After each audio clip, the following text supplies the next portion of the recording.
আমার স্বামীকে আপনি সত্যিতে পাঠিয়েছেন। আজ অবধি ফোন করেনি, একটা পয়সাও পাঠায়নি আমাকে। সত্যি করে বলেন তো আমার স্বামীকে আপনি কোথায় বিক্রি করে দিয়েছেন? দেখেন, আপনার স্বামীকে আমার পাঠানোর কর্তব্য ছিল, আপনার স্বামীকে আমি পাঠিয়ে দিয়েছি। হ্যাঁ, এবার আপনার স্বামী ফোন করলো কি করলো না সেটা আমার দায়িত্ব না। দায়িত্ব শেষ বললে হবে না। যতদিন না আমি ওর সাথে যোগাযোগ করতে পারছি আমি বিশ্বাস করব না। আচ্ছা, আপনি সৌদির ভিসা পেয়েছেন তো? হ্যাঁ, পেয়েছি। এবার যদি আপনি অবিশ্বাস করেন তাহলে আমাকে 3 লাখ টাকা দেন, আপনাকে আমি সৌদিতে পাঠিয়েছি, আপনার স্বামীকে আপনি খুঁজে নেবেন। ঠিক আছে? আমি কেন খুঁজতে যাব? আপনি যে কোম্পানিতে আমার স্বামীকে পাঠিয়েছেন তাদের সঙ্গে যোগাযোগ করে আমাকে জানান, না হলে আমি কিন্তু পুলিশ কেস করতে বাধ্য হব। পুলিশ টুলিশ ডাকার আবার কি দরকার বলেন তো? কথা বলছি তো, কথায় আসেন। ঠিক আছে, আমি কোম্পানির সঙ্গে কথা বলে দেখছি বিষয়টা। আমাকে জানাবেন, না হলে যারা যারা গ্রামে যাওয়ার জন্য আপনার সঙ্গে যোগাযোগ করেছে তাদের সবাইকে আমি বলে দিব। আপনি সবাইকে নিয়ে গিয়ে তাদের কিডনি বিক্রি করে দেন। এসব বলার আবার কি দরকার? আপনি একটু মাথা ঠান্ডা করেন না। আমি কোম্পানির লোকের সঙ্গে কথা বলে আপনাকে আমি জানাচ্ছি। আমি কালকে আপনার বাড়ি থেকে ঠান্ডা মাথায় কিছু টাকা দিয়ে আসছি এবং কথা বলে আসছি। ঠিক আছে? এবার লাইনে এসে কালাচাঁদ।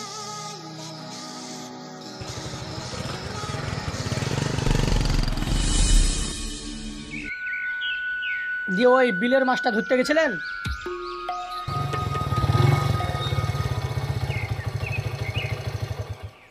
আরে মুর্শেদ, ছাগলকে পাতা দেখানোর মতন আমাকে ঘুরে নিয়ে বেড়াচ্ছিস নাকি? শোন, 100টা কাকের বুদ্ধি দিলে কিন্তু একটা দালাল তৈরি হয়। তুই আমাকে এভাবে ঘুরাচ্ছিস কেন বলতো? ওই টাকার কথা বলো না মাইনুল ভাই। আরে যে জমিটা বেচে আমি তোমাকে টাকা দেবো, ওই দালালি এখন পর্যন্ত আব্বা ম্যানেজ করতে পারেনি, জানো? ওই জন্য তোমার টাকাটা আমি দিতে পারছি না। আরে তোর পাসপোর্ট অফিস থেকে পুলিশ ভেরিফিকেশন পর্যন্ত আমি সমস্ত টাকা খরচ করলাম, আর তুই এই ধরনের কথা বলছিস? তুই যেতে পারবি না, আমাকে বলে দে, তোর জায়গায় আমি অন্যজনকে পাঠাচ্ছি। না না মাইনুল ভাই, তুমি এরকম করো না। তুমি আমাকে 1 সপ্তাহ টাইম দাও, আমি যেভাবেই হোক তোমার টাকা আমি ম্যানেজ করে দিয়ে দেবো, কিন্তু আমার জায়গায় অন্য কাউকে পাঠাইও না ভাই। শোন, ঘুমে ঘুমে স্বপ্ন দেখলে ওটা জীবনে পূরণ করতে পারবি না। স্বপ্ন দেখলে জেগে দেখবি, নাহলে কবিতার মতন শুট করে উড়ে যাবে। ঠিক আছে, কালকে তাহলে তুমি ভোরবেলা আমার সাথে দেখা করো। আমি যেখান থেকে হোক টাকা ম্যানেজ করে কালকে ভোরবেলায় তোমাকে দিয়ে দেবো। আমার স্বপ্নটা আমাকে পূরণ করতেই হবে মাইনুল ভাই। এই নাহলে কথা, হ্যাঁ?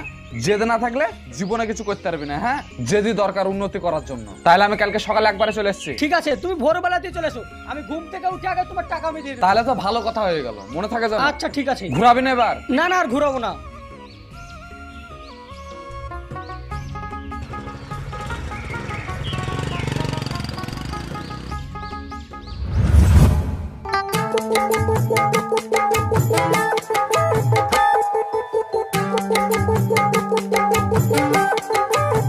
কই ম্যাডাম, বাড়িতে আছেন নাকি? কে? ও, আসুন। কেমন আছো? হ্যাঁ, ভালো আছি। তো বলো, তোমার সংসার চালাতে ক টাকা দরকার? ওই 10,000 হলেই আমার সংসার চলে যাবে। 10,000 হলে হয়ে যাবে? হ্যাঁ। এই নাও, এতে 10,000 আছে, এতে তুমি সংসার চালাও। আর শেঠ দুবাই গেছে। হ্যাঁ, দুবাই থেকে ফিরলে তোমার স্বামীর সঙ্গে আমি কথা বলে দেবো। এই 10,000 টাকাটা তো আমার সংসার চালাতেই ফুরিয়ে যাবে। তাহলে মেকআপ লিপস্টিক কিনবো কি করে? আরে আমি আছি কি করতে? হ্যাঁ, তুমি যদি বলো তোমাকে আমি এক্ষুনি বাজার করে নিয়ে আসবো, কি বলো? সত্যি তুমি আমাকে বাজারে নিয়ে যাবে? আরে তোমার স্বামীর দায়িত্ব নিতে পেরেছে, তোমার দায়িত্ব আমি নিতে পারবো না? কি বলো, নিতে পারবো না? দেখো, মেয়েদের দায়িত্ব নেওয়া কিন্তু খুব কঠিন, দুর্নাম আসতে পারে। আর দুর্নামের কথা বলো না, দালালরা না দুর্নাম গলায় করে নিয়েই ঝোলে। এই দেখো তার একটা নমুনা। তাহলে চলো নাকি? ঠিক আছে, চলো বাজারে যাব। তুমি ভিতরে বসো, আমি রেডি হইনি। কে কি বললো ও আমার দেখে লাভ নাই।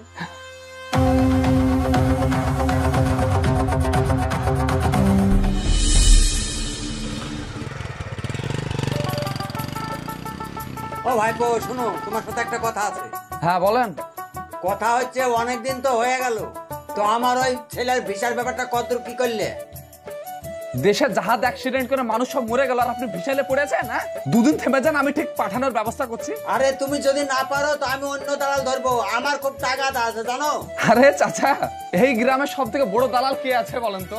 একমাত্র আমি আছি। আমি যদি না পারে তো গোটা পৃথিবীর মধ্যে কোনো দালাল পাঠাতে পারবে না। আর আপনি আমাকে এই কথা বলছেন?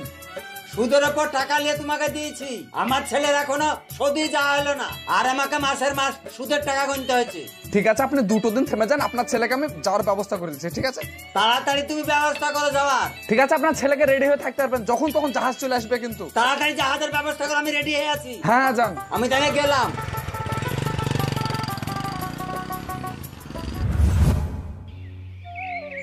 কই রে মুর্শিদ, আসছে আসছে করে তো অনেকক্ষণ ধরে বসে তুমি, ও লোকের তো পাত্তাই নাই।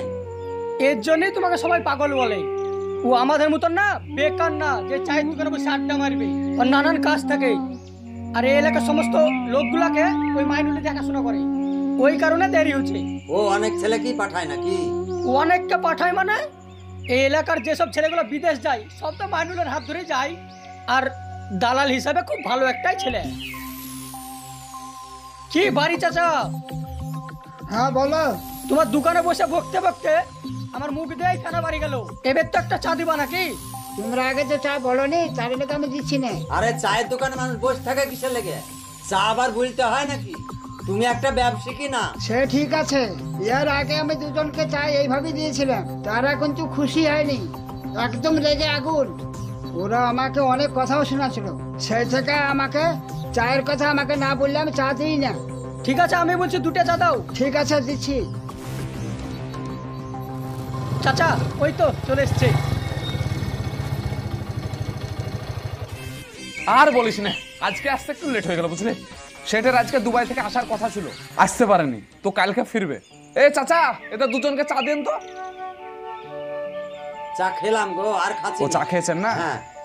এই আমার একটু তাড়াতাড়ি আছে, আমি একটু পাশের গ্রামে যাব, কটা কাস্টমার বসে আছে, তোর সাথে আমি পরে কথা বলবো। হ্যাঁ শুনো একটু, আমাদের ব্যাপারটা বলো, কবে যেতে হবে? আরে তোদের তো সব রেডি হয়ে আছে, আমি 2 দিনের মধ্যে পাঠানোর ব্যবস্থা করছি, ফ্লাইট বাগেরা সবকিছু রেডি। এই চাচা, এই যত বিল হয়েছে আমার খাতায় লিখে রাখো, আমি পরে দিয়ে দেবো। হ্যাঁ ঠিক আছে।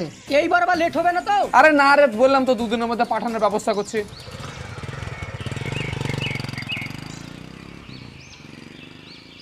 এসব দালালরা চিটার হয়, দেখো জানে, এসব দালালের মিষ্টি কথায় ফেসে যায় না, খুব সাবধান।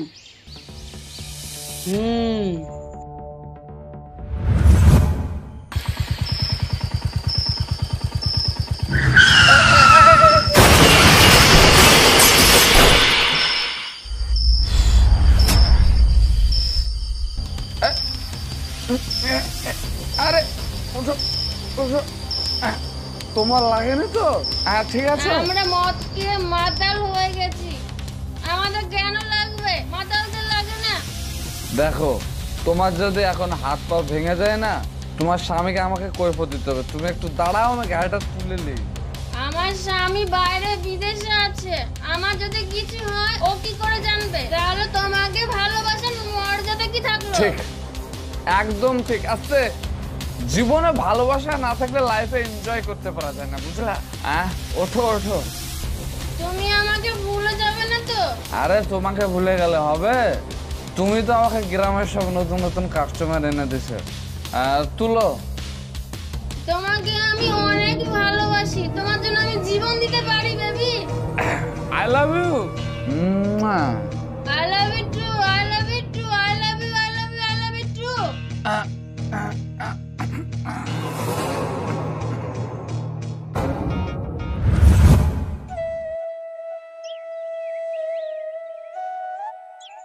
বাড়ি চাচা একটা চা দিও তো। দিচ্ছি, এই লে চা। রে মুর্শিদ, তোর বিদেশ যাওয়ার ডেট হলো নাকি? সে কথা আর বলো না চাচা, এই দালাল কদিন থেকে আসবো আসবো করছে, হ্যাঁ। কই দেখাই করছে না। কি হচ্ছে আমার সাথে আমি কিছুই বুঝতে পারছি না। রাস্তায় ভালো করে খোঁজ খবর নিয়ে দেখ। তোমার পাড়ায় গেলেই তো আমি খোঁজ পেয়ে যাবো। আমার পাড়ায় কোথায় রে? কেন, তোমার পাড়া রয়েছে সালামের বউ, ওর সাথেই তো ওই দালাল প্রেম প্রেম খেলা খেলছে।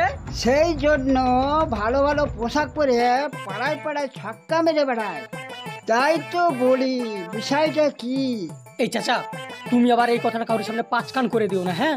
একটু চুপে চেপে রাখবা, হবে? আরে যে মেয়েদের স্বামীরা বিদেশ খাটে না, তারা এমনিতেই গ্রামের একটা স্বামী ধরে রাখে, ইয়ার আবার বলার কি আছে?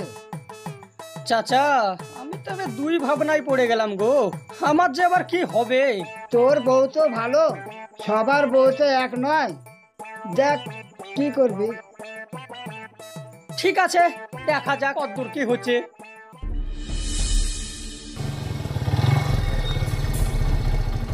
কিরে, আমি কদিন আসিনি, এর মধ্যে আমাকে অবিশ্বাস করতে শুরু করে দিয়েছিস?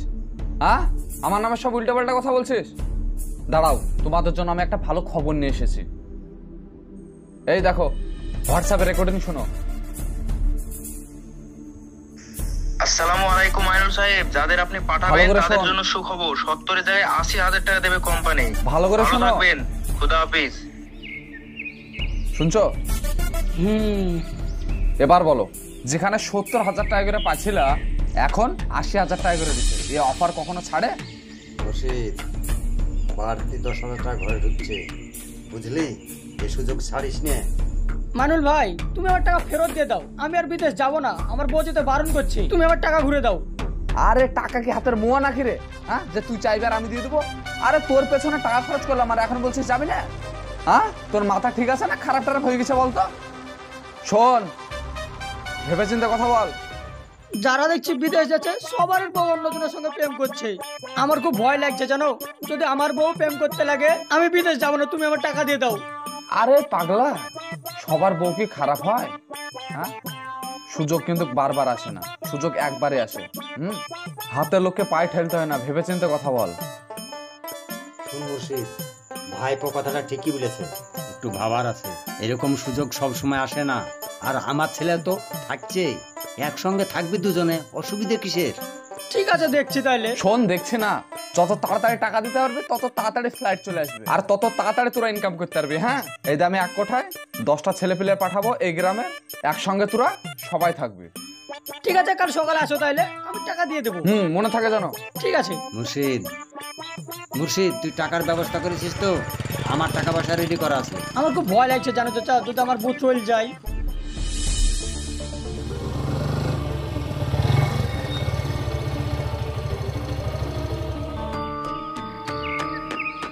তোমরা টাকা রেডি করেছো তো? আরে কোনো ব্যাপার নাই, আমরা সমস্ত টাকা রেডি করে ফেলেছি। আচ্ছা, তোমাদের মধ্যে কার গায়ে বেশি শক্তি আছে? খেজুরের পেটি বইতে হবে তো, আমার ছেলে গায়ে প্রচুর শক্তি আছে। আরে না না, ওই জন্য না। তাইলে আবার কিসের জন্য? এই দালালকে গাছে বাঁধার জন্য। এই চিটার আমার স্বামীকে ট্রাভেল ভিসায় পাঠিয়েছে। ট্রাভেল ভিসায় গেলে কোনো কোম্পানিতে কাজ দেয় না। যেদিন ভিসা শেষ তার পরের দিন সৌদি সরকার আমার স্বামীকে জেলে পুরে দিয়েছে। জেল খেটে গত রাতে বাড়ি এসেছে। এরকমই কিছু একটা সন্দেহ করেছিলাম আমি অনেকদিন আগে, তাই এই মাইনুলকে আমি আগলে রেখেছিলাম তোমাদের কাছে দেওয়ার জন্য। আরে তুমি আমাকে এই কথাটা আগে বলো, তাহলে আমি একটু খোঁজ খবরটা ভালো করে নিই। আগে বললে কি তোকে আজ বাগে পেতাম? তুই নিজেকে খুব চালাক ভাবিস তাই না? তুই আমার অভিনয় ধরতে পারিসনি। আরে ঠিক আছে, তোমাকে আর কিছু বলতে হবে না, আমি ব্যাপারটা পুরো বুঝে গেছি। শালা 100 টাকার বুদ্ধি দিয়ে একটা দালাল তৈরি হয় না। চল শালা, দালালি করাছি তোকে। পুরো দাঁড়িয়ে কি দেখছিস? গাছে বেঁধে মাছ চালাকে।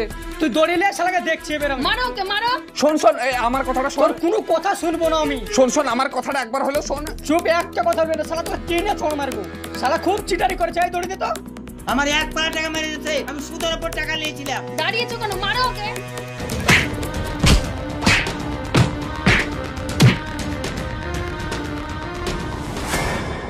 বলে বাবা, কতগুলো টাকা মেরেছিস? বল, কতগুলো টাকা মেরেছিস? কত মানুষকে তুই ঠকাচ্ছিস বল? এখানে কি হচ্ছে? কি থামো, এই থামো। এই কবে থেকে চিটারি করছিস বল?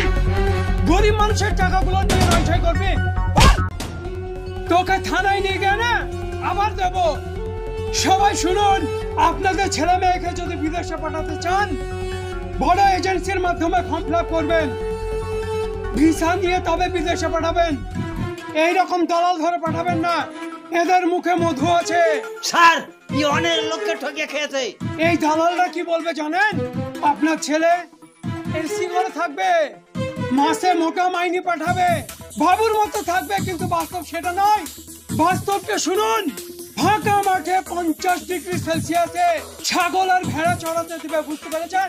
ওর মেরিয়ে ট্যাঙ্ক ভেঙে দেন। আপনারা শুনুন, আপনাদের যত টাকা পয়সা সব নিয়েছে দালাল, থানায় গিয়ে সব আমি ব্যবস্থা করে দেবো। তবে আজকের পর আপনাদের গচ্ছিত টাকা যেখানে সেখানে লাগাবেন না, ধূলিসাৎ হয়ে যাবেন।